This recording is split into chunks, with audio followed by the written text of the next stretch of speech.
आगे बढ़ेंगे। India news देख रहे हैं आप। सबसे पहले देश और खबर जो आगे बढ़ते हुए है वो इजराइल से जुड़ी हुई है। इजराइल जो कि लगातार गाजा में कहर बरपा रहा है हमास के खात्मे के लिए, और इजराइल जो कि ईरान से भी सीधे सीधे टकराव की स्थिति में है। इजराइल को यूएन ने दे दिया है जोर का झटका। यूएन ने दरअसल इजराइल को ब्लैकलिस्ट कर दिया है, जो कि गाजा में बच्चों पर हो रहा जो जुल्म है उसे दुनिया देख रही है। हजारों बेकसूर मारे गए हैं, छोटे दूध पीते बच्चे उनमें शामिल रहे। यूएन इतिहास में ब्लैकलिस्ट हुआ है। ये नेतन्याहू की तरफ से कहा गया है। ये कहा गया नेतन्याहू की तरफ से विरोध करते हुए कि जो यूएन है वो इतिहास में ब्लैकलिस्ट हुआ है। और अब इजराइल अपने खिलाफ इस एक्शन को देखकर नेतन्याहू बौखलाए हुए हैं, नाराज भी हैं। जोर का झटका ये इजराइल के लिए कहा जा रहा है। दरअसल गाजा में हमलों के बीच में इजराइल पर लग रहे मानवाधिकारों के उल्लंघन के आरोपों को देखते हुए यूएन ने ये बड़ा फैसला लिया, जिसमें यूएन ने इजराइल को ब्लैकलिस्ट किया है। ये बड़ा झटका है। ब्लैकलिस्ट करने के बाद इजराइल के लिए रिपोर्ट के मुताबिक संयुक्त राष्ट्र यानी कि यूएन ने इजराइल के अलावा हमास और फिलिस्तीनी जिहाद को भी लिस्ट ऑफ शेम में शामिल किया है। UN secretary general Antonio Guterres के ऑफिस ने अपनी वार्षिक रिपोर्ट के साथ ये लिस्ट फाइनल की। इसके बाद इजराइल के राजदूत गिलाद एर्दन को इसकी जानकारी दी गई। जंग के बीच में गाजा में बच्चों पर हो रहे जुल्म को देखते हुए ये फैसला लिया गया है। इसके साथ ही इजराइल पहला लोकतांत्रिक देश है जिसे इस लिस्ट में जोड़ा गया है। रिपोर्ट पर प्रतिक्रिया देते हुए इजराइल के प्रधानमंत्री बेंजामिन नेतन्याहू ने कहा, यूएन ने हमास की बेतुके दावों के आधार पर इस लिस्ट में हमारा नाम जोड़ा है। ऐसा करके सेक्रेटरी जनरल एंटोनियो गुटेरेस ने खुद को इतिहास में ब्लैकलिस्ट करवा लिया है। वो आतंकवाद और इजराइल के खिलाफ नफरत को बढ़ावा देते हैं। नेतन्याहू ने कहा कि इजरायली डिफेंस फोर्स यानी कि आईडीएफ पूरी दुनिया में सबसे ज्यादा इंसानियत रखने वाली सेना है। यूएन का कोई भी फैसला इस हकीकत को पलट नहीं सकता, बदल नहीं सकता। गाजा में जिस तरीके से नरसंहार हुआ है उसकी तस्वीरें सभी ने देखी हैं, और इसके बाद यूएन ने लिया है ये बड़ा फैसला, जो कि इजराइल के लिए ये बड़ा झटका है। नेतन्याहू अब इस पर खुलकर बात भी कर रहे हैं और कह रहे हैं कि ये गलत है।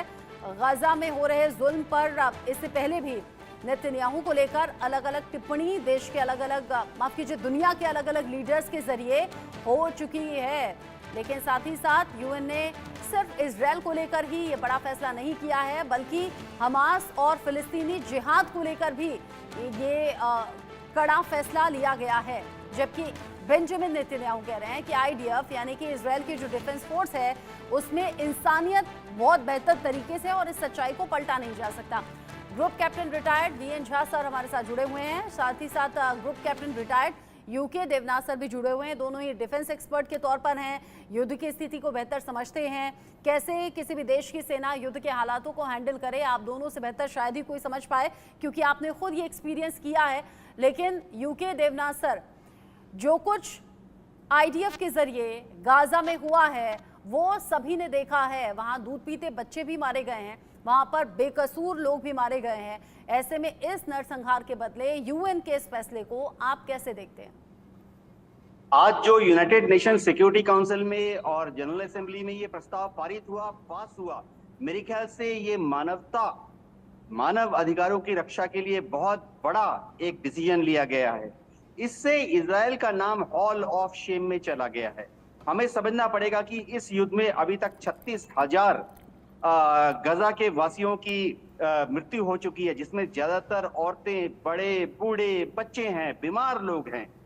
और भी शर्मनाक बात इजराइल के लिए ये है कि इसके पहले कभी भी अगर हॉल ऑफ शेम में किसी भी देश का नाम लिया गया था, वो या तो समझिए कोई डिक्टेटर कंट्री था, या पुराने जमाने का कोई कम्युनिस्ट कंट्री था, या ऐसा देश था जहां पर कि मिलिट्री का या आतंकवादियों का शासन है, या वहां पर जो कोई गुट है वो एक आतंकवादी या टेररिस्ट ऑर्गेनाइजेशन है।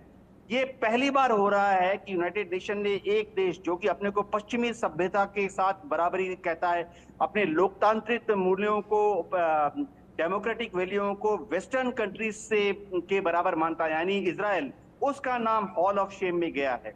मेरे ख्याल से नेतन्याहू को ये समझना पड़ेगा कि सारी दुनिया जो है वो समझती है कि नेतन्याहू ने जो आईडीएफ को पिछले 7 महीने से हमास के ऊपर हमला करने के लिए बोला है, वो हमास के खिलाफ हमला कम है, फिलिस्तीन के आम लोगों के ऊपर हमला ज्यादा है।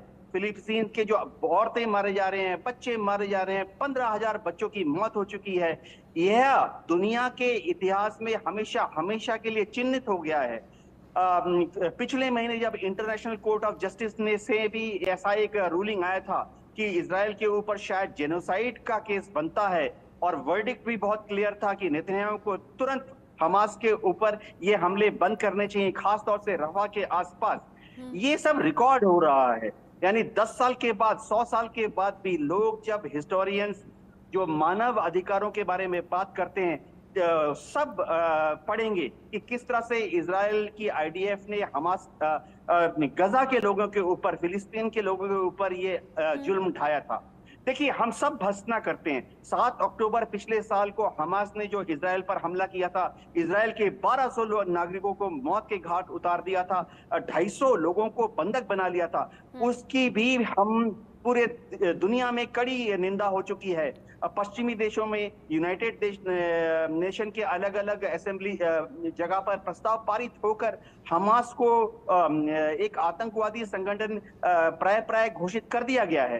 भारत सरकार के ऊपर भी दबाव आया था कि हम भी हमास को एक आतंकवादी संगठन घोषित करके ब्लैकलिस्ट कर दें, लेकिन किन्हीं कारणों से भारत की सरकार ने अभी तक को ब्लैकलिस्ट किया जाना और फिर नेतन्याहू का ये कहना कि यूएन जो है वो इतिहास में ब्लैकलिस्ट हुआ है, ये अलग अलग तरह के रिएक्शंस और बयान है जो अब सामने आ रहे हैं इजराइल की तरफ से, नेतन्याहू की तरफ से।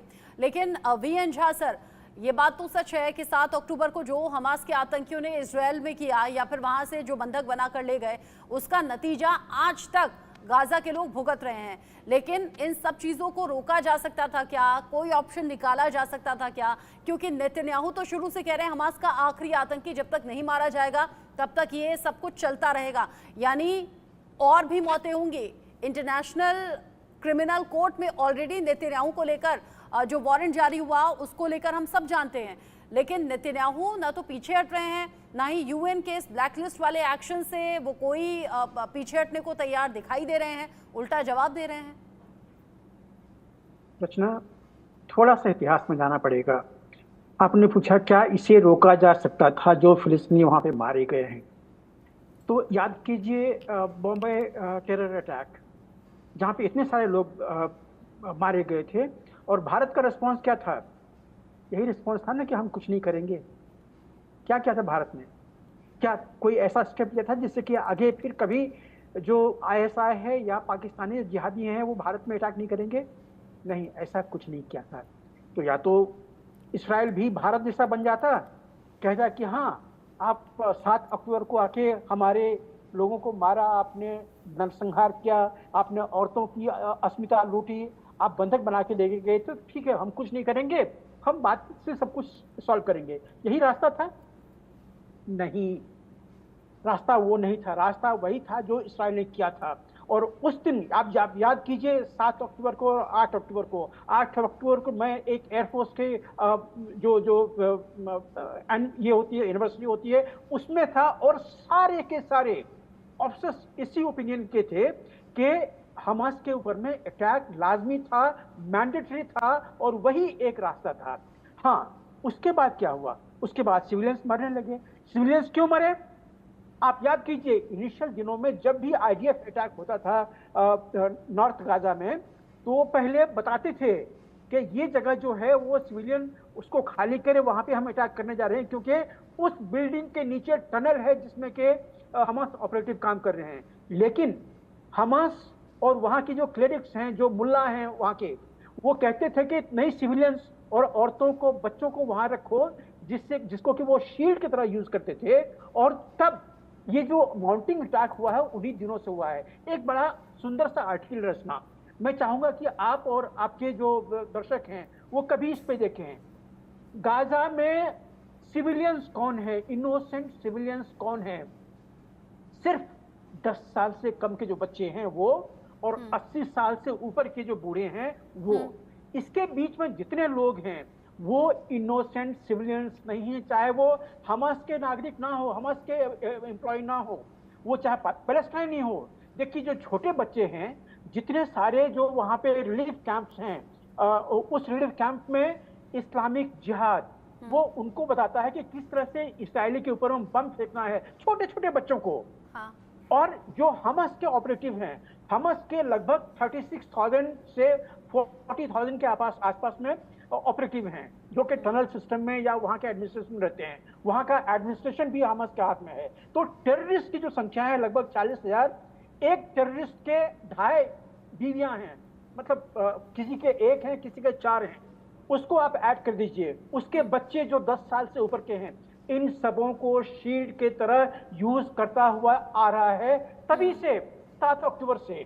तो कैजुअलिटी तो होगी, क्योंकि हम जानते हैं कि वहां के हर लगभग मस्जिद के नीचे में, स्कूल के नीचे में, यूएन फैसिलिटी के नीचे में, मल्टी स्टोरिंग बिल्डिंग के नीचे में ये टनल सिस्टम्स के मुंह खुलते हैं, जहां से के गाजा से रॉकेट अटैक होता था इसराइल के ऊपर में। तो जब ये सब कुछ जाना हुआ पहचाना हुआ है, तो अटैक तो होगा। अब उस अटैक को रोकने के रास्ता, मुझे आप 1 मिनट और दीजिएगा। हमने इतना सारा कुछ प्रोपेगेंडा होते हुए देखा, नैरेटिव बनते हुए देखा। क्या आपने कभी किसी भी एक जर्नलिस्ट को